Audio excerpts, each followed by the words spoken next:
नमस्कार। आज पुनः मैं आपके बीच हूँ। मैं दीपक।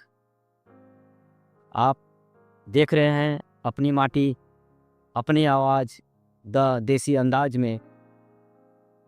हमारा मकसद है आपको अपनी जड़ों से जोड़े रखना, हर आवाज़ को एक मंच देना और हर कहानी का अंदाज खास है क्योंकि आप यह देसी अंदाज है। बहुत बहुत स्वागत है आप सभी का आज के इस विशेष कार्यक्रम में।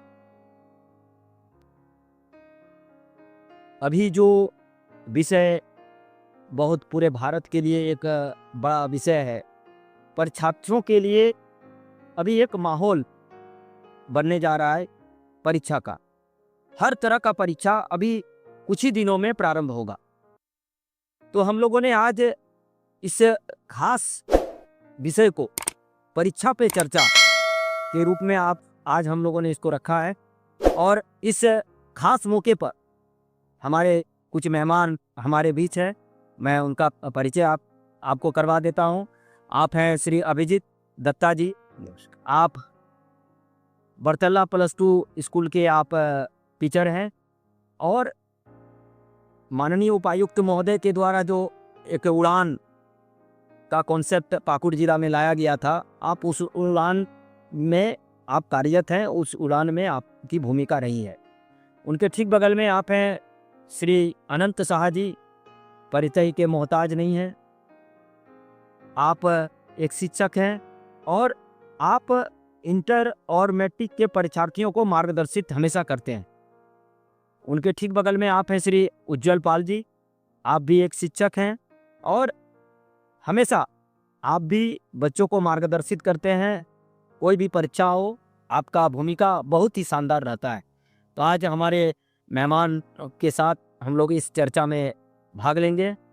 चलिए, मैं आप सभी का पुनः अपने इस YouTube चैनल पर स्वागत करता हूं। बहुत बहुत धन्यवाद आपको भी दीपक जी।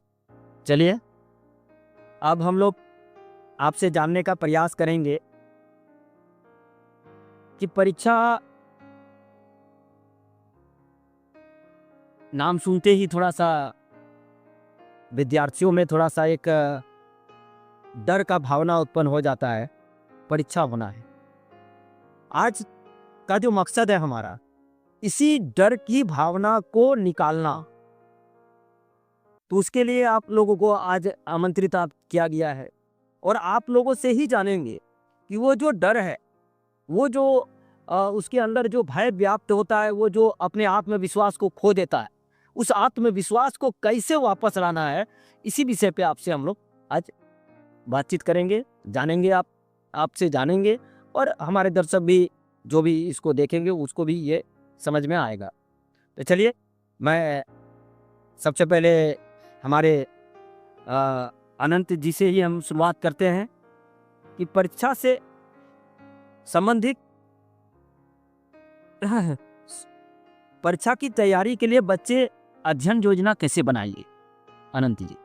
दीपक जी, सबसे पहले आपको बहुत बहुत धन्यवाद कि आपने हम सभी शिक्षकों को एक मंच प्रदान किया है कि हम आज अपने बात को रख सकें। जैसे आप जान भी रहे हैं कि हमको टीचिंग का 25 साल का लगभग अनुभव है।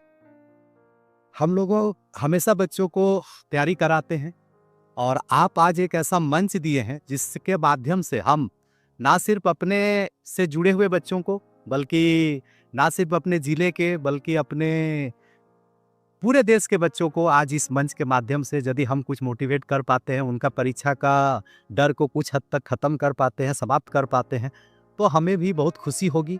और इसके लिए पुनः आपको और आपके चैनल को, दोनों को बहुत बहुत धन्यवाद। मैं बच्चों के लिए एक चीज़ कहना चाहूँगा, मुश्किल नहीं है कुछ भी, मुश्किल नहीं है कुछ भी दुनिया में, मुश्किल नहीं है कुछ भी दुनिया में, तू जरा हिम्मत तो कर। मुश्किल नहीं है कुछ भी दुनिया में, तू जरा हिम्मत तो कर। ख्वाब बदलेंगे, पूरे होंगे, तू जरा कोशिश तो कर। बहुत सुंदर, बहुत सुंदर। तो ये है। अब रहा बात आपके प्रश्न पर आते हैं दीपक जी। परीक्षा शब्द कहा ही जाता है कि परी जोड़ इच्छा से बना हुआ है, अर्थात दूसरे की इच्छा। बच्चों को किस प्रकार से तैयारी करना चाहिए, यह कोई आम प्रश्न नहीं है। अगर बच्चों के दृष्टिकोण से देखा जाए तो उनको लगता है कि एक बहुत बड़ा हवा है, कैसे हम परीक्षा की तैयारी करें। यह सिर्फ और सिर्फ एक कारण का नतीजा होता है कि बच्चे, कोई भी जो बच्चे होते हैं, कुछ ऐसे बच्चे होंगे आपको मिलेंगे जिनको परीक्षा का कोई डर नहीं है, कुछ ऐसे बच्चे मिलेंगे जिनको परीक्षा के नाम से ही डर है। इसका मूल कारण क्या? अगर मूल कारण देखा जाए तो सबसे बड़ा कारण है जो बच्चे नियमित अध्ययन करते हैं। नियमित कहने का मतलब है जब उनका सत्र प्रारंभ होता है और वो कंटिन्यू प्रत्येक दिन एक निश्चित टाइम टेबल बनाकर, एक निश्चित समय निर्धारित करके अपने कार्यों को पूरा करता है। यानी वो बैकलॉग नहीं रखता है, अपने कार्यों को एक नियमित ढंग से करता चला जाता है। वो परीक्षा के 3 महीना पहले ही परीक्षा के लिए प्रिपेयर हो जाता है और उसे परीक्षा का कोई डर नहीं होता है। लेकिन वैसे बच्चे जो नियमित अध्ययन नहीं करते हैं, जो किसी कारण से पीछे चले जाते हैं, उनको परीक्षा का भय लगता है। वैसे बच्चों को परीक्षा के लिए थोड़ा मेहनत ज़्यादा करने का ज़रूरत होता है, लेकिन उसको गाइड करने का ज़रूरत होता है। इसके लिए कुछ बातें ज़रूरी है दीपक जी। इसके लिए ज़रूरी है कि वैसे बच्चे को, जो भी उनको गाइड कर रहे हैं, उनको सबसे ज़्यादा महत्वपूर्ण है उनको मोटिवेट करना। उसके लिए उचित प्रश्न का तैयारी, उसके लिए किस प्रकार से नोट्स बनाया जाए, नोट्स को कैसे रिवीजन किया जाए और वो कैसे उसको परीक्षा में लिख सके। पुनः इस पर हम लोग आगे भी, जब आप प्रश्न हम लोगों के बीच रखेंगे तो हम बताएंगे आपको कि किस तरह से क्या क्या करके वो मार्क्स स्कोर कर सकता है अपने कम तैयारी के बावजूद भी। चलिए, धन्यवाद दीपक। बहुत धन्यवाद अनंत जी। अभिजीत जी, क्योंकि आप बच्चों को देखते भी हैं, पढ़ाते भी हैं, तो आपको क्या लगता है कि बच्चों का तैयारी के लिए कौन सा संसाधन का उपयोग करना हितकर होगा? सबसे पहले आपको, आपके चैनल को बहुत बहुत धन्यवाद। आपके प्रश्न बहुत ही सटीक प्रश्न है और आज के बच्चों के लिए एक मार्गदर्शन के रूप में मैं बहुत संक्षेप में इसको प्रस्तुत करना चाहूँगा, क्योंकि समय का भी कुछ पाबंदियाँ हैं। तो आपका ये प्रश्न है कि बच्चे परीक्षा की तैयारी के लिए कौन से संसाधन का उपयोग करना हितकर है बच्चों के लिए। तो मैं अपने अनुभव के अनुसार ये कहना चाहूँगा दीपक जी, अभी हमारे अनंत जी भी बताए, तो सबसे बढ़िया चीज़ है कि एनसीईआरटी जो हमारे मदर्स बुक होते हैं, ये सबसे उत्तम साधन होते हैं। आज तक के जो प्रमाणीकरण हमने देखा है, आज तक जो एक्सपीरियंस हमारी रह चुकी है, ये एनसीईआरटी, ये जो मदर बुक है, ये सबसे पहले आपकी बेस बुक होते हैं। इस बेस बुक को सबसे पहले आप अध्ययन करेंगे, क्योंकि आज के वर्तमान समय में, आज न्यू एजुकेशन पॉलिसी की बात बोले या तो हम एनसीएफ की बात बोले, तो न्यू एजुकेशन पॉलिसी में आज ये बात हो रही है कि बच्चों की गुणवत्ता को देखा जा रहा है, उनकी मानसिक दशाओं को विकास करने की बात चल रही है। तो एनसीईआरटी जो मदर बुक होंगे, वो सबसे सटीक और कारगर तरीका होगा एक विद्यार्थी के लिए, एक अच्छे विद्यार्थी के। दूसरा ऑप्शन डिजिटल का ये समय रहा है, तो मैं इससे भी परे नहीं हूँ। डिजिटल मीडिया के माध्यम से भी बच्चे आज के ज़माने में नए, अभी आपका AI, chat GPT, YouTube, Google, है ना, आदि के माध्यम से बच्चे तैयारी करें। लेकिन मेरा एक सुझाव है कि बच्चे इतने ज़्यादा समय एआई और इंटेलिजेंस में, इसमें आपका क्या बोलते हैं, सोशल मीडिया पर इतने ज़्यादा समय व्यर्थ न कर दे कि अपने मदर बुक पर उसका फोकस वहाँ से वो हटा ले। मैंने अपने एक्सपीरियंस में देखा है कि मदर बुक का स्टडी करने पर जो बच्चे जितने लाभान्वित होते हैं, जितना कॉन्फिडेंस लेवल उनका हाई होता है, अदर्स और कहीं उनको ये चीज़ नहीं मिल पाती है। सबसे बड़ी चीज़ है कि बी पॉजिटिव होकर के उस बुक को, मदर बुक पर वो पूर्णतः ध्यान आकृष्ट करें और बेस को अपना बनाए रखें। अगर बेस बना हुआ रहेगा तो नो डाउट वो बच्चे अच्छे प्रदर्शन करेंगे। दीपक जी, बहुत बहुत धन्यवाद अभिजीत जी, आपने बहुत अच्छी बातें रखी। उज्जवल जी, इसी से रिलेटेड सवाल है कि परीक्षा की तैयारी के लिए क्या लगता है आपको सबसे बड़ा चुनौती क्या हो सकता है?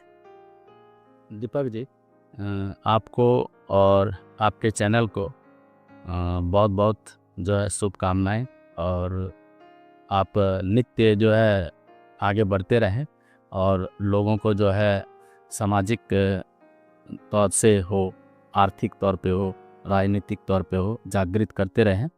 हमारी एरिया तो जानते हैं कि बहुत पिछड़ा हुआ है, और ये एक तरह से जो है मसाल का काम करेगा आपका चैनल, और आपकी जो है काम जो कार्यशैली है, इससे लोगों को ज़रूर लाभ पहुँचेगी। और जहाँ तक बात है कि बच्चे जो है, आपका प्रश्न था कि बच्चे जो है परीक्षा की तैयारी के लिए कौन सी चुनौती, सबसे बड़ी चुनौती क्या है?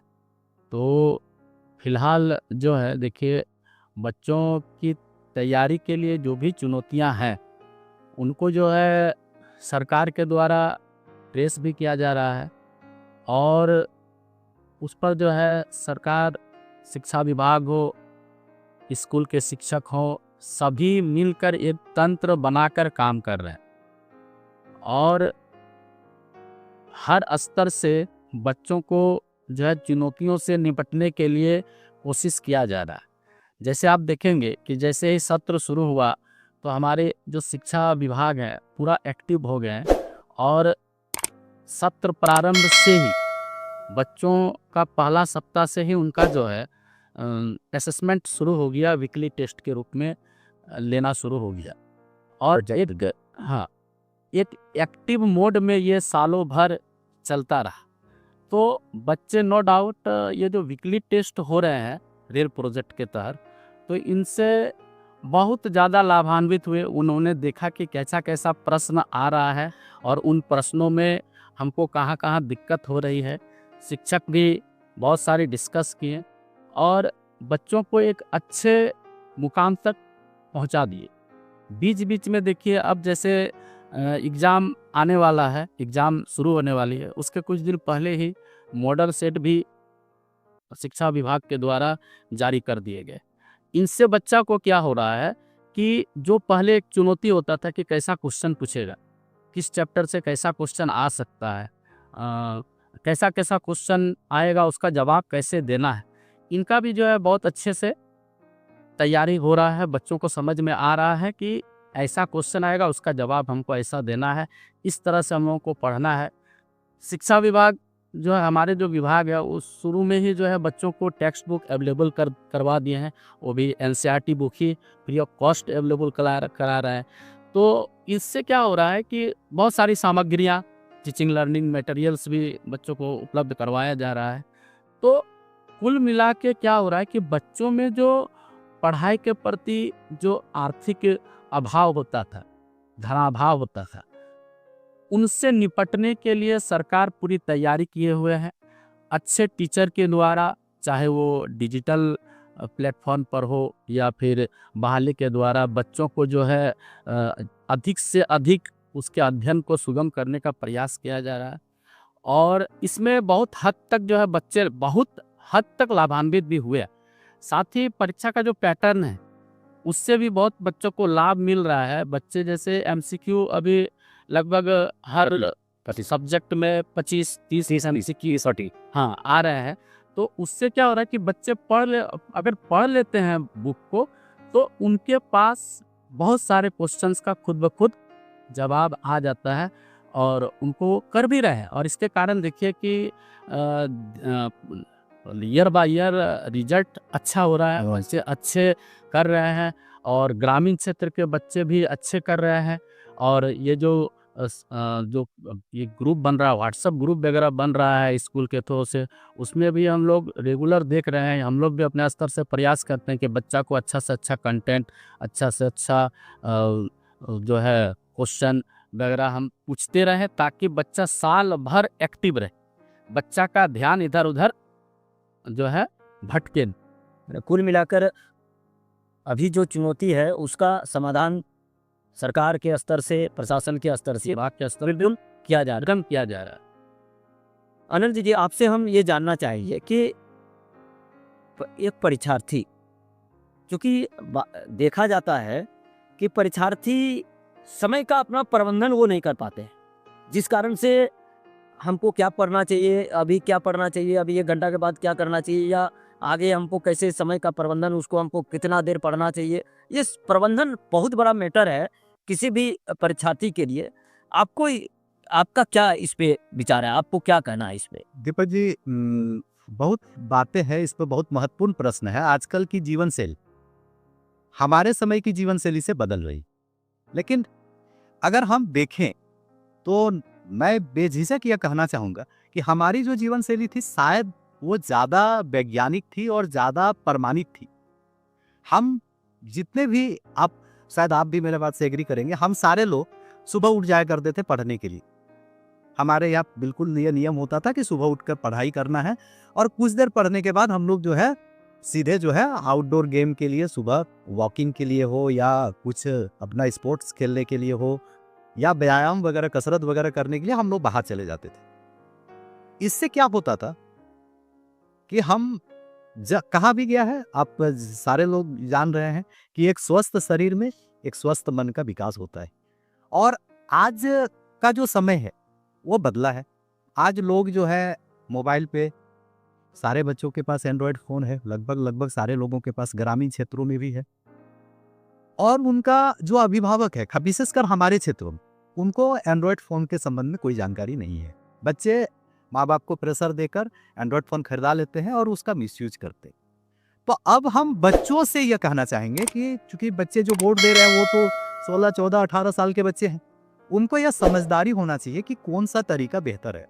तो अगर आप मेरा राय जानना चाहेंगे, जिस पर हम सारे बच्चों को कहते भी हैं और आपके चैनल के माध्यम से भी कहना चाहते हैं कि आप रात को जल्दी सो जाओ, सोने का एक निश्चित टाइम रखो, जगने का एक निश्चित टाइम रखो। आपका सबसे बड़ा सोने का और जगने का जब टाइम निश्चित हो जाएगा, 6 से 8 घंटे, 6 नहीं 7 से 8 घंटे जरूर सोना चाहिए, ये भी है। कोई जरूरी नहीं है कि आपको 8 से 15-16 घंटे पढ़ने की जरूरत है। 8 से 10 घंटे की पढ़ाई काफी ज्यादा है तैयारी करने के लिए। इसके लिए एक आपको टाइम टेबल बना देना है। टाइम टेबल आपका लचीला होना चाहिए। ऐसा नहीं कि आप टाइम टेबल बना रहे हैं कि हम 5 बजे उठ जाएंगे, 6 बजे एक्सरसाइज करके आएंगे और हम 6:15 बजे से या 6:10 से पढ़ेंगे। ये कभी संभव नहीं। आप अगर 5 बजे जगते हैं, 6 बजे आप लौट के आते हैं, तो आप कोशिश कीजिए कि हम 6:30 नहीं तो 6:35 तक बैठ जाए। 6:30 से 7 भी आपका बच सकता है। चूंकि आप आके तुरंत बैठेंगे तो थोड़ी होता। पढ़ाई के लिए आपको माहौल बनाना होता है। ऐसा थोड़ी कि आप किताब खोल लिया, आपका पढ़ाई होना शुरू हो गया। आप पहले फ्रेश हो जाइए, अच्छा से थोड़ा आप श्वास ले लीजिए, फिर आप पढ़ने बैठिए। जब आप पढ़ने बैठते हैं तो कम से कम आपको 2 घंटा बैठना है। पढ़ाई के लिए आपका जगह भी, बहुत सारे लोग सोए पढ़ते हैं दीपक जी, वो सही तरीका नहीं है। आपको पढ़ाई करना है, आप प्रॉपर टेबल चेयर में बैठ जाइए, आप पढ़िए। पढ़ने के लिए वैसे स्थान का चयन कीजिए जहां आवाज कम होती हो, भीड़ भाड़ कम होती हो। अगर आपके पास जगह का कमी है तो आप उसी जगह पर पढ़िए। जैसे हम दीपक जी जब पढ़ा करते थे ना, तो हम मैथ बनाने के समय हम बांग्लादेश, एक रेडियो होता था हम लोगों के पास, रेडियो बनाते थे हम लोग और बांग्लादेश चैनल लगा देते थे। उसका रीजन यही था कि मेरा घर के बगल में स्कूल था, प्राइमरी स्कूल, और हम बोर्ड का तैयारी कर रहे होते थे और मेरा घर का दीवार और स्कूल एक ही है। तो अब हम क्या करते थे, उन बच्चों के आवाज को दबाने के लिए हम बांग्लादेश चैनल लगा देते थे कि भाई मेरे पास एक जैसा आवाज आ रहा है और हम मैथ प्रैक्टिस कर रहे हैं। तो इस तरह का टाइम टेबल अगर बच्चे बनाते हैं कि भाई आप टाइम टेबल लचीला बनाइए, सोने का उठने का टाइम आप ये रखिए। हम ऐसा बिल्कुल नहीं करें कि आप खेलिए मत, मोबाइल मत चलाइए। अगर आपको मोबाइल चलाना है, गेम खेलना है आधा घंटा 1 घंटा, आप वो फिक्स कीजिए कि हम इतना बजे से इतना बजे गेम खेलेंगे। यदि आप अनुशासित रहेंगे दीपक जी, अनुशासित रहकर टाइम टेबल बनाएंगे, तो आपके पास नो डाउट प्रत्येक दिन 8 घंटे पढ़ने के लिए, 10 घंटे पढ़ने के लिए समय उपलब्ध है। आपको सारा काम करते हुए आप पढ़ सकते। जी जी जी, बिल्कुल बिल्कुल अनंत जी, आपने एक विषय रखा कि अनुशासन, जो बहुत ही महत्वपूर्ण है किसी भी शिक्षार्थी के लिए। क्योंकि आप अगर बच्चे अगर अनुशासित नहीं है तो वो समय का प्रबंधन वो नहीं कर सकते। ये एकदम कटु सत्य है। उज्जवल जी, आपसे हम जानना चाहते हैं कि बच्चे परीक्षा के समय प्राय देखा जाता है इतना ज़्यादा तनाव वो ले लेता है, रात दिन पढ़ना प्रारंभ कर दिया, क्योंकि वो सालों भर उस स्थिति में नहीं रहता है कि वो तैयारी करे, और परीक्षा के ठीक 1-2 महीना पहले से वो रात दिन एक करके पढ़ना प्रारंभ करता है, और नतीजा ये होता है कि परीक्षा के टाइम में उसका तबीयत डैमेज हो जाता है। तो आप इसको कैसे माने इस तनाव से मुक्ति के लिए आपके पास क्या आप विचार हैं? देखिए, इसके संदर्भ में तो हम यही कहना चाहेंगे सभी विद्यार्थियों से इस चैनल के माध्यम से कि आप, चूँकि अब ये परीक्षा का ही अब मंथ शुरू हो गया। फरवरी जैसे शुरू हो रहा है तो पूरे देश में जो है इसी महीना से परीक्षा शुरू हो रहा है। फरवरी मार्च तक ये माहौल रहेगा परीक्षा का। और इसमें विद्यार्थी नो डाउट साल भर में सबसे अधिक यदि पढ़ाई होता है तो फरवरी मार्च के महीना में होते हुए देखा जाता है। और हम लोग गार्जियन एज ए टीचर इस समय थोड़ा ज़्यादा एक्टिव भी रहते हैं कि बच्चे जो है पढ़ाई करे, ठीक है, वो अपने रिवीजन के आवर्स को बढ़ा ले, थोड़ा पढ़े। और होता है कि घर से गार्जियन के द्वारा भी, शिक्षकों के द्वारा भी बच्चों को इन दोनों मंथों में थोड़ा ज़्यादा जो है बोला भी जाता है। लेकिन बच्चों से ये कहना चाहेंगे कि ये जो गार्जियन और शिक्षक जो आपको बोल रहे हैं तो इसको एज ए टेंशन के रूप में आप मत ली। वो तो आपके भलाई के लिए बोल रहे हैं। आप जैसा अध्ययन करने में आपको ईजी महसूस होता है आप उस तरह से अध्ययन कीजिए। आप साल भर पढ़े हैं, आपके पास आप पढ़ते समय शिक्षकों के बातों को भी गौर से सुने हैं क्लास में। आप डिजिटल प्लेटफॉर्म का उपयोग करके भी बहुत सारी चीज़ों को देखे हैं। आप जो है स्वाध्याय जो किए हैं जो बुक्स का, उससे भी आपको बहुत सारे जो है जानकारियाँ मिली है। आप उनको समेटने का कोशिश कीजिए और साथ ही साथ जो एमसीक्यू जो इम्पोर्टेंट क्वेश्चंस हैं उनको आप रिवाइज कीजिए बिना स्ट्रेस का।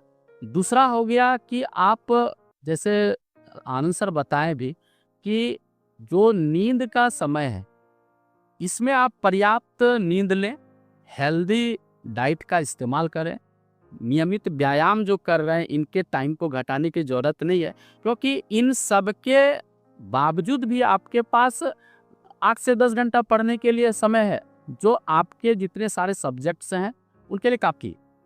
तो आप जो नियमित रूप से पढ़ते आ रहे हैं उसी टाइम को जो है आप एज ए सब्जेक्ट वाइज बांट लें और बांटने के बाद जो है आप हर सब्जेक्ट को समान क्योंकि सारा सब्जेक्ट में तो समान अंक है और सबसे आपको समान अंक भी मिलने वाला है। सबका पैटर्न भी लगभग MCQ, short question, very short question, long question सब सेम है।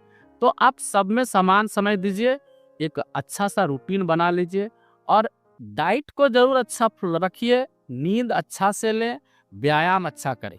टेंशन लेने का कोई ज़रूरत नहीं है, क्योंकि टेंशन तो सरकार और जो है टीचर आपका ऑलरेडी जो है सत्र के प्रारंभ से लिए हुए। आपको वीकली टेस्ट के रूप में इतना सारा अनुभव आपको दिया जा रहा है, आपका मॉडल सेट के द्वारा जो आपको बताया जा रहा है, पैटर्न बताया जा रहा है। तो इसलिए पहले से और नो डाउट वो पुराने समय में क्या होता था कि ये सारा अवेलेबल नहीं था, टीचर को भी इधर उधर से हेल्प नहीं मिलता था। आजकल हम लोग भी बहुत सारे जगहों से सोर्स को इकट्ठा करके अपनी जानकारी को थोड़ा सा तरोताज़ा करके क्लास में देने का कोशिश करते हैं और बच्चे भी जो है खुद डिजिटल प्लेटफॉर्म से बहुत सारी चीज़ें सीख रही है। ऊपर से जो है जो हमारे विभाग है वो भी आपको मॉडल के जरिए आपको जो है सहायता कर रहे हैं। तो आपको टेंशन लेना नहीं है, आप बेहिचक पढ़िए, बिना टेंशन का पढ़िएगा। आपको स्पष्ट है कि ज़्यादा आपकी पढ़ाई होगी और आप आशा से अधिक एग्जाम में स्कोर करके आएंगे। मतलब आपका कहने का तात्पर्य है कि परीक्षा की तैयारी के साथ साथ व्यायाम और योग जरूर बहुत ही इम्पोर्टेंट है, क्योंकि योग करने के बाद हमने देखा है, अच्छे स्टूडेंटों को देखा है कि वो योग प्रतिदिन 1 घंटा योग में जो वो ध्यान लगाता है उसमें उसका जो आंतरिक ऊर्जा है वो बाहर आ जाता है और वो तरोताजा अपने आप को महसूस करने लगा। आपको जितना टाइम मिल रहा है, जैसा टाइम में कर रहे हैं, बस उसी टाइम को आप जब व्यायाम में लगाइए उतना कीजिए, नियमित कीजिए। कहा जाता ना कि दीपक जी कि व्यायाम और आराम और आहार ये तीनों चीज किसी भी क्षेत्र में अच्छा करने के लिए जरूरी। वो आप बिना व्यायाम और बिना आराम और बिना आहार का कुछ नहीं कर सकते हैं। टेंशन लेने से कुछ होने वाला नहीं है। अनंत जी, दीपक जी, एक मेरा पंडित जी अक्सर हम लोग को बोला करते थे कि एक विद्यार्थी के 5 गुण जो है ना होनी चाहिए। एक हम लोग श्लोक पढ़ते थे, काकचेष्टा बको ध्यानी स्नान निद्रा अल्पाहारी और गृहत्यागी चौ विद्यार्थी न पंच लक्षण। ये 5 गुण तो विद्यार्थी का इस समय आवश्यक रूप से होना। आप इसको हिंदी में भी थोड़ा हाँ, हिंदी में काकचेष्टा मीन्स होता है कौवे को आपने देखा होगा, कभी भी अपने प्रयास को वो छोड़ता नहीं है। जैसे हमने एक घड़ा वाला वो कहानी पढ़ा था कि बूंद बूंद कर डाल के वो पानी को पीने का प्रयास करता रहता है। बकध्यानी यानी एक बगुले जो मछली पकड़ते समय जो ध्यान को आकृष्ट रखता है, धैर्य बना के रखता है। और एक कुत्ते को आपने देख, जल जी बोल रहे थे कि योगा के साथ साथ हमें हर समय बी पॉजिटिव यानी पॉजिटिव फीलिंग्स पर हम लोग को क्या करना है, सोच पैदा करनी है। जब तक हम अपने विश्वास को पॉजिटिव व्यू में नहीं लेंगे और अपने मेहनत को उच्च स्तर पर नहीं लाएंगे, तब तक हमें कॉन्फिडेंस पैदा नहीं होगा। और जब तक कॉन्फिडेंस पैदा नहीं होगा, तब तक हमें नेगेटिविटी आने की संभावना होती है। तो हम अपने अंदर में नेगेटिविटी आने की संभावना को एकदम जीरो कर दें। और क्या करें, हम उपासना, थोड़ा सा ध्यान, है ना, थोड़ा सा भजन, थोड़े वक्त में जब मेरे बहुत ज़्यादा स्ट्रेस हो उस समय हम क्या करें, थोड़ा सा गाना, थोड़ा सा भजन, है ना, थोड़ा सा संगीत का आनंद ले लें, थोड़ा सा ताज़ा माहौल में घूमने चले जाएं। ये भी एक विद्यार्थी के लिए बहुत ही बेहतरीन दवा के रूप में ये काम करता है। ये स्ट्रेस को आने नहीं देता है। और मेरे सोच में तो सर ये दीपक जी, मैंने ये देखा है कि अगर आपका फीलिंग्स अगर भी पॉजिटिव हो, यानी हर समय अगर पॉजिटिव फीलिंग्स आपका रहे, तो आपको स्ट्रेस आने कभी नहीं देता है। धन्यवाद नयन जी। आपकी बातों से हमको एक चीज़ और याद आया कि पाकुड़ के माननीय उपायुक्त महोदय ने इस बार बच्चों को आत्मविश्वास से लवरेज करने के लिए एक उड़ान जी, पाकुड़ में लॉन्च किए वो। और निश्चित तौर पर बच्चों के लिए ये वरदान साबित होने वाला है इस परीक्षा के बाद, क्योंकि वो जो आत्मविश्वास डाल रहा है बच्चों में, वो निश्चित तौर पर इसका रिजल्ट बहुत अच्छा होने। इस संबंध में दीपक जी हम आपको बीच में ही रोकना चाहेंगे। इस संबंध में मैंने उपायुक्त महोदय के साथ बहुत समय गुजारा है। उन्होंने जो प्रोत्साहन दिया है हमें शिक्षक वृंदों को, उन्होंने फिर हमारी इस शिक्षक की जो मर्यादा को है वो वापस लाने का प्रयास किया है। तो मैं पाकुड़ जिले की नहीं, पूरे स्टेट की बात मैं कहना चाह रहा हूँ कि ये उपायुक्त महोदय का बहुत सराहनीय कदम है। इसके अलावे भी कई कदम ऐसे हैं जो उपायुक्त महोदय के द्वारा ये मतलब कदम उठाए जा रहे हैं, बहुत ही सराहनीय कदम। और आज से पहले पाकुड़ में हम लोग एक स्लोगन लेके आए थे, हमारे उपायुक्त महोदय, पिछड़ता पाकुड़ को अब छोड़ते हुए हम लोग पछाड़ता पाकुड़ हम लोग बनने जा रहे हैं। चलिए, बहुत धन्यवाद, बहुत अच्छा है। एक विषय मेरे ध्यान में आ रहा है कि जब बच्चे, हम लोगों ने भी परीक्षा दिया है, हम लोग क्या होता है कि क्वेश्चन पेपर देखने के बाद थोड़ा सा हम लोग डगमगा जाते हैं। हमको कौन सा क्वेश्चन बनाना चाहिए, कौन सा नहीं बनाना चाहिए, कौन सा छोड़ना चाहिए। और इस परिस्थिति में क्या होता है कि समय किलिंग हो जाता है और हम जानते हुए भी उस सवाल का जवाब नहीं दे पाते हैं। तो परीक्षार्थी को परीक्षा हॉल में कैसे उसको मैनेज करना चाहिए, ये बहुत इंपॉर्टेंट। आनंद सर थोड़ा सा इस पर। देखिए दीपक जी, हम सभी परीक्षार्थियों से ये कहना चाहेंगे कि आपको जब प्रश्न पत्र मिलता है तो आप हमारे समय, दीपक जी, और अभी का आप देखते होंगे, अभी प्रश्न पत्र पढ़ने के लिए 15 मिनट अतिरिक्त समय मिलता है। उस 15 मिनट पे आप जब परीक्षा हॉल में हैं, आप परीक्षा हॉल पे पहुंच गए, तो कोशिश कीजिए कि अपना चित्त को शांत रखें। आप किसी बात पर नहीं उलझे। आपका जैसा भी सीट है, आप सीट बदल नहीं सकते हैं, उसी सीट पर आप शांतचित्त होकर बैठ जाए। जब आपको प्रश्न पत्र मिलता हो, आप 15 मिनट जो आपको अतिरिक्त समय मिला है, उस समय आप सभी प्रश्नों को ध्यान से आप देख लीजिए। ध्यान से देखने के बाद अभी का परीक्षा जो है उस पर आप सभी परीक्षार्थियों लोग क्या कहना चाहेंगे कि जो बहुवैकल्पिक 30 प्रश्न आते हैं वो तो सभी के लिए अनिवार्य है, उसमें आपको कोई छूट नहीं है, आपको करना है। उसके बाद जैसे लघु उत्तरीय प्रश्न आते हैं दीपक जी, तो किसी में 10 प्रश्न है, उसमें आपको 7 लिखना है। तो अब एक परीक्षार्थी के लिए ये इंपॉर्टेंट हो जाता है कि आप उस 7 जो 10 प्रश्न है उसमें से किस 7 को आप लिखते हैं। कभी कभी ऐसा भी देखा जाता है कि बच्चे 10 प्रश्न को जानते हैं और वो कोशिश करते हैं कि हम 1 से 7 लिख दें, 3 छोड़ दें। ऐसे परिस्थिति में क्या होता है दीपक जी कि मान लीजिए 5 नंबर वाला प्रश्न ऐसा है जो लेंदी है या लेंदी नहीं है, लेकिन आप उस 5 नंबर को छोड़ के आप 9 नंबर वाले प्रश्न को ज्यादा अच्छा से उत्तर दे सकते हैं। तो कोई अवसर मैं थोड़ा सा यहाँ कंफ्यूजन बच्चों को ये हो जाता है कि हम एक से हाँ मेरे एक कंटिन्यू जी आए हैं, हाँ बनाए तो ये चीज क्लियर निश्चित तौर पर आक्षेप को होना चाहिए। इस समय हो जाता है कि हम सीरियल बना लेंगे तो थोड़ा सा प्रभाव जो है ज़्यादा डालेंगे, ही जाता है पर ज़्यादा प्रभाव पड़ेगा। लेकिन अब वैसा कोई नहीं है, आप जो है 10 में से अगर 7 बनाना है तो जो आपको अच्छा लगता है जिसमें आपका टाइम मैनेजमेंट हो सकता है या जिसके लिए आप एकदम अच्छा चिप उपाय है। जी या जिसके लिए दीपक जी आप एकदम बेहतरीन से बेहतरीन आंसर लिख सकते हैं। कभी कभी होता है दीपक जी ऐसा कि मान लीजिए एक ऐसा प्रश्न है, मान लीजिए एक फिगर बनाना है, आप समझिएगा मेरा बात को। अब फिगर बनाना है तो फिगर तो सब आदमी से अलग अलग बनेगा। मान लीजिए हम चारों परीक्षार्थी हैं, आप फिगर बनाते हैं, आप उस फिगर पे फिगर बनाने के साथ साथ आप रंग भरते हैं। किसी ने रंग भरने के साथ साथ और भी ज्यादा कुछ काम किया, किसी ने और काम किया, और मान लीजिए हम चारों का कॉपी अगर सीरियली किसी एग्जामिनर के पास पहुंचता है, वो आपको 3 देता है तो नयन सर को 3.5 देना की कोशिश करेगा ना, क्योंकि वो आपसे अच्छा किया है। तो आपका आंसर पूरा सही होने के बावजूद भी शायद एग्जामिनर आपका हाफ नंबर क्या करे, काट ले। तो अगर आप चित्र में एकदम परफेक्ट है, आप एकदम चित्रकार जैसा हुनर रखते हैं, तो वो प्रश्न बनाने में आपको कोई दिक्कत नहीं है। अन्यथा किसी किसी प्रश्न में होता है ना कि आपको व्याख्या देना है, किसी किसी प्रश्न में होता है कि पॉइंट लिखना है, और अगर आपको सारा पॉइंट अच्छा से आता है तो आप उस प्रश्न का चयन कर, अगर आप उस प्रश्न का चयन करेंगे तो आप उत्तर भी जल्दी लिख पाएंगे और आपका मार्क्स भी अच्छा आएगा। और एक तो ये हुआ। दूसरा एक चीज इंपॉर्टेंट आप बोलना चाहेंगे, आंसर थोड़ा सा रोक रहे आप। दूसरा चीज, आप जिस प्रश्न को अच्छा से जानते हैं आप पहले उसका आंसर लिखिए। कोई घबराने की आपको आवश्यकता नहीं है। आप इस खंड से लघु उत्तरीय में आपको लग रहा है कि हम 3 ही लिख पाएंगे, लेकिन हम जो है क्या बोलते हैं, थोड़ा जो अति लघु उत्तरीय से छोड़कर हम लघु उत्तरीय को थोड़ा अच्छा से लिख सकते हैं। 3 क्वेश्चन आप उसको लिखिए, फिर 2 क्वेश्चन आपको दीर्घ उत्तरीय का लिख सक रहे हैं, आप उसको लिखिए।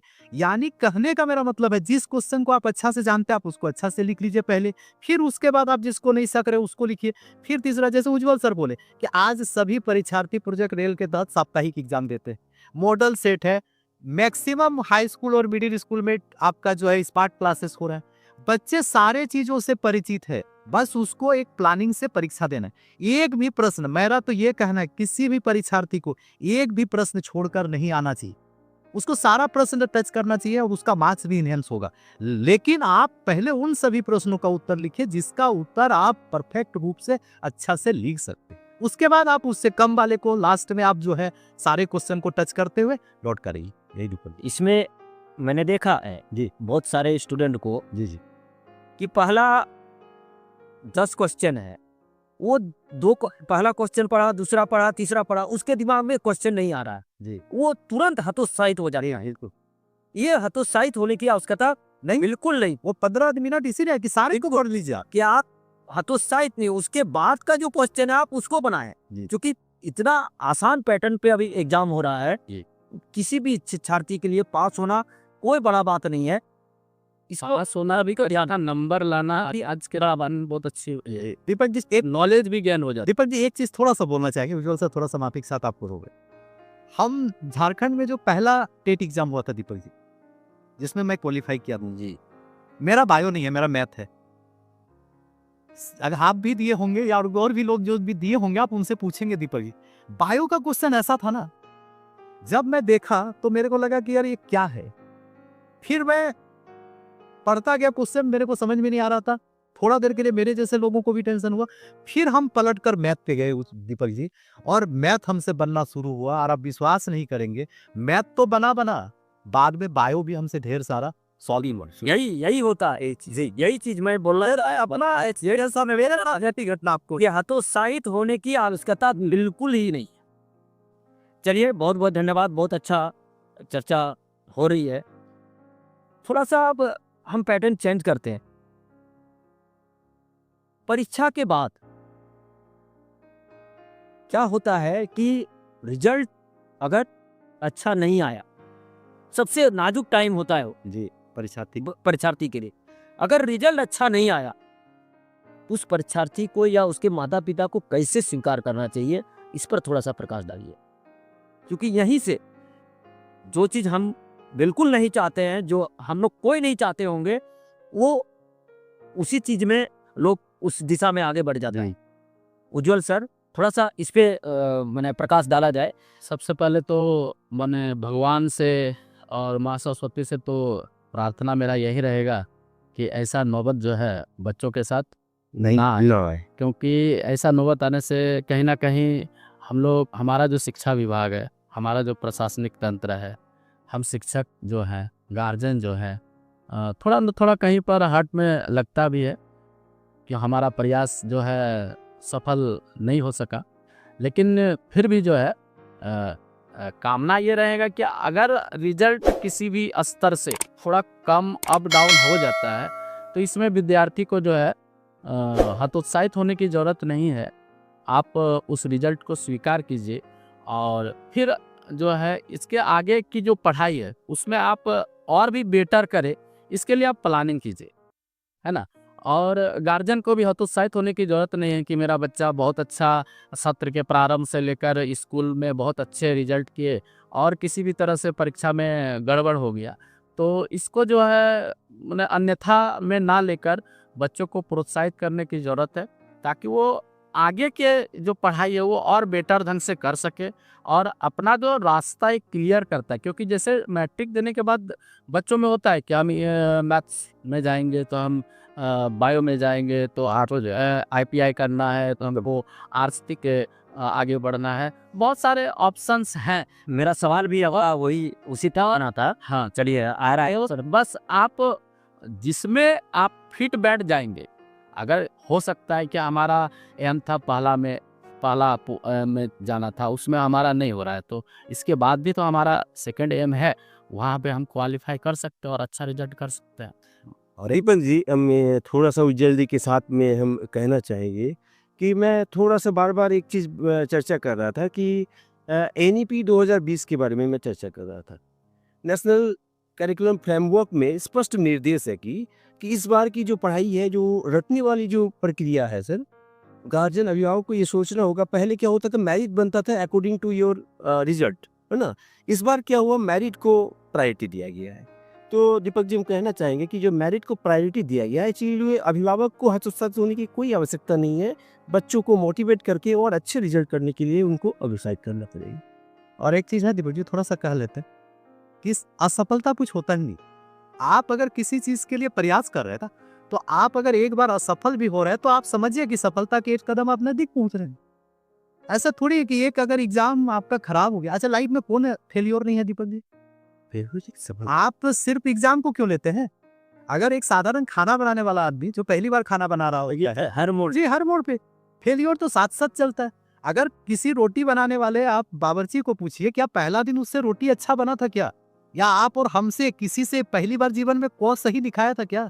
तो हम सारे लोगों ने को गलत लिखकर को लिखना सीखा है। यानी जब हम गलत लिखना शुरू किए थे, उस दिन ही हम सही लिखने की तरफ एक कदम बढ़ा चुके थे। तो एक बच्चा अगर किसी कारणवश फेल नहीं हो, ये सारे लोगों का प्रयास है, सारे लोगों को कोशिश करना चाहिए। लेकिन फेल हो जाना जिंदगी की समाप्ति या बहुत बड़ी अंत नहीं है।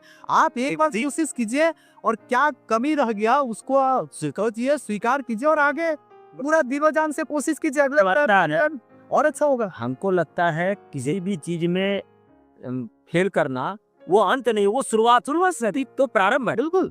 और हमको अब वाजपेयी जी का एक कविता याद आ रहा है, क्या हार में क्या जीत में किंचित ना हो। तो ये हार कर उठना, जी आगे कसना, ये हरिवंश राय बच्चन जी कह रहा है, कोशिश करने वाले की हामियां नहीं होती। तो ये निश्चित तौर पर जो परीक्षार्थी है इस बात को एकदम बिल्कुल अपने माइंड में सेटअप कर ले ये कि परीक्षा का परिणाम चाहे जो हो, अच्छा हो खराब हो, आप ये कभी मत सोचिए कि आप अगर खराब परीक्षा का परिणाम आ गया तो आप हार गए। बिल्कुल नहीं, क्योंकि मैंने ऐसे कई उदाहरण देखे हैं कि वो हारने के बाद जी वो जीता है और ऐसा जीता है कि शिखर तक वो पहुंचा है। बहुत बहुत धन्यवाद सर, आप लोगों ने बहुत अच्छा आप लोगों ने इस विषय को रखा है। एक चीज अभी विषय आ रहा था कि परीक्षा के परिणाम को प्राप्त करने के बाद सबसे महत्वपूर्ण बात क्या होती है? मेरा परिणाम मान लीजिए, जी जी, रिजल्ट आ गया उसके बाद। उसके बाद बच्चे, क्योंकि देखिए यहाँ से क्या होता है ना कि वो जानकारी के अभाव में वो भटक जाता है। जी हमको क्या लेना, अभी विषय आया था जी जी कि हमको क्या लेना चाहिए, हमको क्या नहीं लेना चाहिए, हमको क्या पढ़ना चाहिए, जी। और उस कारण से जीवन में असफलता उस तक आती है। तो क्या लगता है सर? दीपक जी, देखिए इस पे एक बहुत बड़ी बात है ये। आज के युग में तो बहुत सारा यूट्यूब है या और भी सोशल मीडिया है जहाँ से आप जानकारी भी प्राप्त कर सकते हैं। हमारे ज़माने में तो बिल्कुल ये बात थी कि हम लोगों को गाइड करने वाले लोग नहीं थे। हम लोगों के मम्मी पापा भी बहुत सारे लोगों का शायद अनपढ़ थे, किन्हीं किन्हीं का पढ़ा लिखा थे। तो दीपक जी देखिए, यहाँ एक बात है, आज भी अगर हमारे देश में देखा जाए तो माँ बाप क्या चाहते हैं कि जो हम नहीं कर पाए मेरे बच्चे वो करे। अब देखा यह जा रहा है कि बच्चे में वो टैलेंट नहीं है, लेकिन उसको जबरदस्ती आप मेडिकल करो या इंजीनियरिंग करो, आईआईटी का तैयारी करो। इस चक्कर में क्या होता है दीपक जी कि बच्चे का 3-4 साल बर्बाद हो जाता है और उसको फिर से इंटर करने के बाद बैक होना पड़ता है और वो ग्रेजुएशन करता है और बहुत सारा लोगों का पढ़ाई बीच में कट ऑफ हो जाता है। इसके लिए सबसे बड़ी बात क्या है कि आपके साथ जो भी जुड़े हुए लोग हैं, जैसे हर एक विद्यार्थी कम से कम कहीं नहीं तो अपने स्कूल के टीचर से जुड़े हुए हैं। और आज के सारे टीचर दीपक जी कहीं ना कहीं किसी ना किसी जगह से अगर बच्चे उसके पास प्रश्न लेकर आते हैं तो वो अपने बच्चों को हेल्प करता ही करता है। इसके लिए उस टीचर के पास भी ढेर सारा साधन है। ये तो हो गई एक बात कि आप अपने टीचर से कंसल्ट करें। अगर आपके घर परिवार में जानकार लोग हैं तो आप उनको अपना रुचि भी बताएं कि मेरी रुचि गणित में नहीं है, इसीलिए मैं इंजीनियरिंग के क्षेत्र में नहीं जाना चाहता। मेरी रुचि आर्ट्स में है, इसीलिए मैं आर्ट्स पढ़ रहा हूँ और फिर मैं आगे का करियर डिसाइड करूंगा। अगर आप जनरल कंपटीशन का तैयारी करना चाहते हैं, आपका मैथ वगैरह जीके वगैरह अच्छा है, आप चाहते अपना करियर चुनने के लिए, बच्चों में ये क्षमता नहीं है, लेकिन हाँ उसमें एक ये भी होना चाहिए, चूंकि आप 16-18 साल के बच्चे हैं तो आप अपना रुचि तो बता ही सकते कि मेरी रुचि ये है। और एक चीज और उदाहरण मेरे पास एक है दीपक जी, जिसको मैं बहुत नजदीक से जानता हूँ। एक ऐसा बच्चा मेरे पास था जो पिछला साल इंटर किया और मैट्रिक किया और उनका पापा बोला कि तुम मेडिकल का तैयारी करोगे, लेकिन वो बच्चा अपने आप को यह मान के चल रहा था कि मेरा मैथ बहुत अच्छा है। ठीक है, जब उसका पिताजी उसको मेडिकल के कोचिंग के लिए एडमिशन करा दिया, वो बच्चा फूट फूट के रोया मेरे पास कि सर आपको मैथ अच्छा लगता है, हमको बायो अच्छा नहीं लगता, हम नहीं पढ़ेंगे।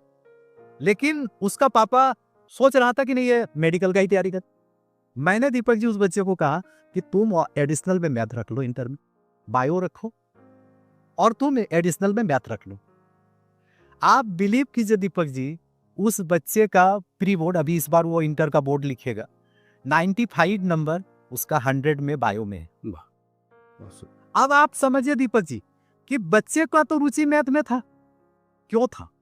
क्योंकि वो हम सारे लोगों से कंसल्ट में था जिनका टीचर ही खुद मैथ का है, तो उसको बायो में रुचि कहां से होगा। लेकिन जैसे उसको बायो का कोई अच्छा टीचर मिल गया दीपक जी, उसका रुचि बायो के तरफ भी उतना ही हुआ। जैसे वो बायो का टीचर पाया, अच्छा टीचर पाया, उसको बायो का गाइड मिलने लगा अच्छा से, दीपक जी देखिए उसका बायो में भी रुचि बढ़ गया। तो इसीलिए बच्चों के साथ आपको सहानुभूति पूर्वक उनको काउंसलिंग करते हुए आपको करियर का चयन करना होगा। अगर आपका भी बात है, अगर हम उसको बोलते नहीं बायो पढ़ना ही पड़ेगा तो शायद वो विरोधी बन जाता, लेकिन हमने उसको ऑप्शन दिया कि नहीं तुम एडिशनल में मैथ रख लो ना, तुम्हारा तो पीसीएम के साथ साथ पीसीबी भी हो गया। तो वो लड़का खुशी खुशी, और अभी देखिए उसका बायो, हम पूछते हैं उसको, हमसे बातचीत भी होती है कि कैसा बायो चल रहा है, नहीं सर बहुत अच्छा लग रहा है, बहुत अच्छा मैम पढ़ाती है हमको बायो। तो ये है, तो करियर चुनने में सावधानी जरूरी है दीपक जी, लेकिन बच्चों की इच्छा को भी जानना जरूरी है और उसके साथ सहानुभूति पूर्वक करियर चुनने में मदद करना पड़ेगा। आपकी बातों से हमें ये बात याद आ गई, ये 3 इडियट फिल्म। जी जी जी जी, मैं आने जा रहा था अभी। कहने का मतलब है कि बच्चे जिस दिशा में जाना चाहता है, मैं सभी अभिभावकों से ये निवेदन करूंगा कि अगर आपके बच्चे को खेल में रुचि है तो आप खेल में भेजिए, अगर आपके बच्चे को मैथ में रुचि है तो आप मैथ पढ़ाइए, अगर आपके बच्चे को बायो में रुचि है तो बायो पढ़ाइए। आप जबरदस्ती उसको थोपने का प्रयास ना करें, नहीं तो जो परिणाम आता है, जैसे कई बार हम लोगों ने सुना कि कोटा से ऐसा हो गया, वैसा हो गया, ये स्थिति नहीं उत्पन्न होगी।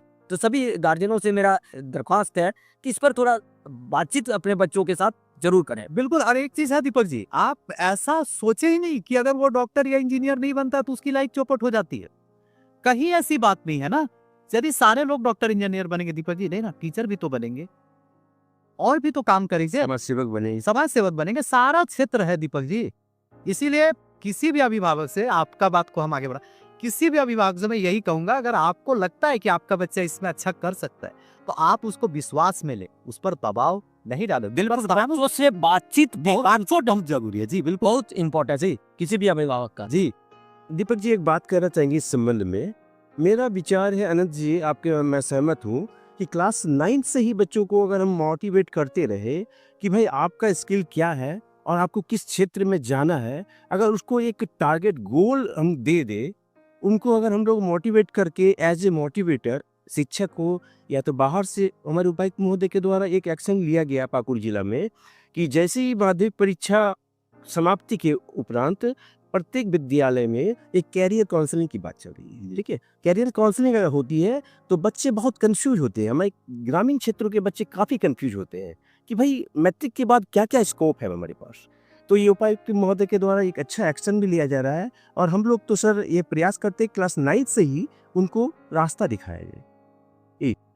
चलिए, बहुत बहुत अच्छा। अभी सर एक विषय है कि जो बच्चे परीक्षा में असफल होते हैं, क्योंकि वो हतोत्साहित हो जाता है, ये हम लोग समझते भी हैं इस बात को। तो हतोत्साहित होने के लिए अभिभावक की भूमिका क्या होनी चाहिए और एज ए शिक्षक की भूमिका क्या होनी चाहिए, थोड़ा इस पर प्रकाश डाला जाए। अनंत सर। ठीक है दीपक जी, हम इस बात को पहले भी बोल चुके हैं कि जो भी परिणाम आता है उसको आपको जो है स्वीकार करना होगा। और हम तो बिल्कुल, मेरा चूंकि मैं काफ़ी सालों से इस पेशे में हूँ और मेरा बचपन से ही दीपक जी कहें तो मेरा शिक्षक बनने का ही मतलब जो है ये था, इसीलिए मैं रेलवे बैंकिंग कभी दिया नहीं दीपक जी। मैं रेलवे बैंकिंग अपने जीवन में कभी दिया नहीं, मैं टीचर का ही सोचा और टीचर ही हूँ, इसलिए मुझे खुशी भी होती है। मैं बहुत सारे बच्चों को देखा हूँ दीपक, वो सोचते हैं कि मेरा नंबर इतना आएगा, वो कॉन्फिडेंस के साथ आकर हमसे बात करते हैं कि मेरा सर ये ऐसा है, इतना नंबर मेरा सर आ रहा है। लेकिन देखा जाता है दीपक जी कि 10% नंबर उनका कम आया, 5% नंबर उसका कम आया। वैसे परिस्थिति में उस बच्चे के साथ हमको होना चाहिए, और ना सिर्फ हमको बल्कि उसके अभिभावक को, उससे जुड़े हुए सारे लोगों को। कभी ये बोलकर उसको ये नहीं करना चाहिए तुम तो सोते थे, तुम तो ये करते थे, तुम बात नहीं सुने, तुम प्रैक्टिस नहीं किए, इसलिए तो वो तो सुधरने वाला नहीं है। इससे उनका आने वाला भविष्य भी खराब होगा और उसका जो है मनोबल नीचे गिरेगा। इसीलिए हम अभिभावकों को, हम शिक्षकों का यह दायित्व है कि बच्चे हतोत्साहित नहीं हो, इसके लिए हमके उसके साथ ढाल बनकर खड़ा होना होगा और हमें उसको यह समझाना होगा कि ये एक मार्क्स है, कितने सारे लोग हैं दुनिया में जो असफल हुए हैं और वो सफलता को चूमे हैं। हम लोग एक मैट्रिक फेल शायद देखे ना, 12th फेल, जो यूपी का IAS जिसका पिक्चर भी बना। तो दीपक जी इस तरह के उदाहरण है, हम उनके सामने रखेंगे और उनका हतोत्साहपन को हम दूर करेंगे और वो निश्चित रूप से सफलता के मार्ग पर आगे बढ़ेगा। मेरा मानना है जी कि सिर्फ पढ़ लिख के नौकरी लेना ही मुहिम होने, बिल्कुल नहीं, एकदम उद्देश्य होना चाहिए। पढ़ाई का उद्देश्य पढ़ लिख के सिर्फ नौकरी नहीं चाहिए, पढ़ लिख के आदमी एक अच्छा बिजनेस भी कर सकता है। और कई उदाहरण हम लोग के सामने है। आज लोगों ने सरकारी नौकरी को लात मार के वो आज एक अपना एक अच्छा बिजनेस तैयार किया है। हमारे सामने कई उदाहरण है। जी हम आप देखेंगे तो आपको समझ में आएगा, जी। कई ऐसे लोग हैं। तो कहने का मतलब है कि सिर्फ पास फेल कोई फैक्टर नहीं है। जीवन में एक अच्छा फेल व्यक्ति भी एक अच्छा बिजनेसमैन बन सकता है, अच्छा जगह में जा सकता है, ये हमको लगता है। चलिए, बहुत बहुत धन्यवाद, क्योंकि आपने आज आप लोगों ने अपना बेशकीमती समय इस चैनल के निमित्त, इस चर्चा के निमित्त आनंद दिया है। इस चैनल बहुत बहुत धन्यवाद। सभी विद्यार्थियों को एक बार पुनः जो है बधाई, और आप लोग जो है अच्छा से पढ़ाई करें और समय कम है, आप अपने स्तर से पढ़ाई करें। टीचर का जहां सहयोग लेना हो वहां टीचर का सहयोग लें, और गार्जियन से अपील है कि आप बच्चों को इस समय जो है एक अच्छा हेल्दी वातावरण प्रदान करें। इसी के साथ हाँ, सबको हम लोग से परीक्षा के लिए शुभकामनाएं देते हैं। अच्छे जी सभी विद्यार्थी परीक्षा संपन्न करें, अच्छा रिजल्ट तक। और चैनल के लिए दीपक जी को बहुत बहुत धन्यवाद कि ये सौभाग्य हमें प्राप्त हुआ कि आपके साथ बैठने का। बहुत बहुत धन्यवाद आप लोगों सभी कि आप लोगों ने बहुत ही सकारात्मक चर्चा आज के इस विषय पर किया है। और निश्चित तौर पर हमें लगता है कि जो भी इस चर्चा को सुनेंगे, जो भी परीक्षार्थी हो या जो भी गार्जियन हो, निश्चित तौर पर जो बातें आज आई है उस बात को आत्मसात करें।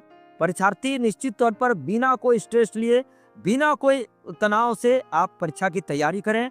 परीक्षा हॉल में तनाव ना आए। के स्कूल के शिक्षक आपके एग्जाम के ठीक एक दिन पहले तक आपके साथ आपके कांटेक्ट में है, इसलिए आपको डरने की ज़रूरत नहीं है, किसी प्रकार के तनाव लेने की ज़रूरत नहीं है। आप जो है एग्ज़ाम के 2 घंटा पहले भी उनसे कांटेक्ट करके अपने हिचकिचाहट को दूर कर सकते हैं। ऐसी सारी व्यवस्थाएं हैं, इसलिए एग्ज़ाम देने से पहले आपकी जो भी दिक्कतें हैं, आपकी जो भी मुश्किलें हैं, उसको आप सुधार करवा लें। बहुत बहुत आपका धन्यवाद। आज आप हमारे साथ जुड़े, अपनी माटी, अपनी आवाज़, द देसी अंदाज के साथ जुड़े रहिए। बहुत बहुत धन्यवाद।